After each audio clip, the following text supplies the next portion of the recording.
It sounded like they're pretty desperate men. Yes, sir. They were nervous and they were trembling, and they seemed to really mean business.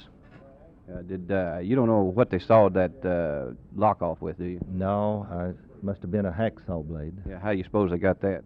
Yeah, I don't know. Different ways, I guess. What would be one of the ways? Well, in the mail? Yeah, through the mail might be one way. I just really don't know how. As of now, how do you figure they got out of this building? Well, as of what I know now, I think they went down the hall with the other visitors and left on the elevator. Did any other prisoners make out like that they might want to go along with them? Well, they had an opportunity and they just didn't go.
Great measure. Well, it's very definite that administrators who have been schooled in presenting Americanism as they have learned it find it strange now to have to bring into this classroom, into the books, into their lectures, into the curriculum, into the schools, what they call a foreign language and a foreign culture. But the fact of the matter is that this culture is not foreign. It was here before they came around, and it's simply a matter of recognizing that it pre-existed them, and that it's viable, and that it hasn't died, and that it will continue to live, And so we must acknowledge it as a part and parcel of the human being who's brown who comes to that classroom. If you would, just do sort of a narrative, beginning with your youth as a migrant worker and right up through the title doctor and the things you've done on the way. Well, as a young man from age 6 on till the years in college, every summer we picked either oranges or grapes or prunes, so I was a prune picker and apricots and just about everything that grew in California. And continued on through school. I lucked out. I went on to college. I finished high school. None of my brothers and sisters did, or most of my friends in the Pomona area at that time. From there, I went on to become an educator and worked in the Whittier area. And based on what I did there in terms of bringing and recognizing Mexicanness in the schools, I was asked to come to Washington by the Civil Rights Commission to do the most comprehensive studies ever been done in the field of education as to how the schools affect the education of Mexican American children. And there are about 7 reports that are coming out or have come out and to document these things, one of which is just on point as to what we were talking about before. Documents very scientifically, very thoroughly, in what way the school systems in the Southwest exclude the heritage and the culture of the child, or the Mexicanness of the child. They try to reform him and make him an Anglo almost the moment he hits school. And we have found that, legally speaking, this is almost unconstitutional. And from there, the White House took notice of the work I was doing, and they asked me to come to head up a committee that is composed of the cabinet officers of the president. And so from time to time, I meet with the cabinet officers and the president to discuss and advise as to how our country should go in relation to the Spanish-speaking in our country, and as to how to provide better opportunities and how to knock down barriers to opportunities. And so that's what I'm doing now. What was it that kept you from dropping out? What made you just sort of keep on trucking when all your friends didn't? I believe that the 2 words, New Horizons, is yet there. I had friends that took me out and showed me a new world, a different type of world and experiences, and also gave me a very strong sense of confidence and pride in my background, my heritage, my language, and in my Americanness as a bicultural, bilingual person. Not in my Americanness as the person who had forgotten his language and culture. And they made me very confident, very proud of that. And so I had a lot of friends that helped me along.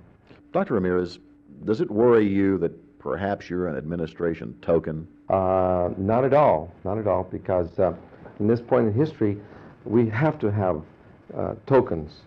We have tokens on TV, and we have tokens on the radio. And, every town we hit, we see a Mexican on TV who's the token guy. But this is a start. We have tokens all over in industry as executives, and we have big tokens in government who happen to control billions of dollars, like Phil Sanchez and Carlos Villarreal. And here in Dallas, I guess you have about 5 tokens who are regional directors of 5 large agencies. These kind of tokens we need more of.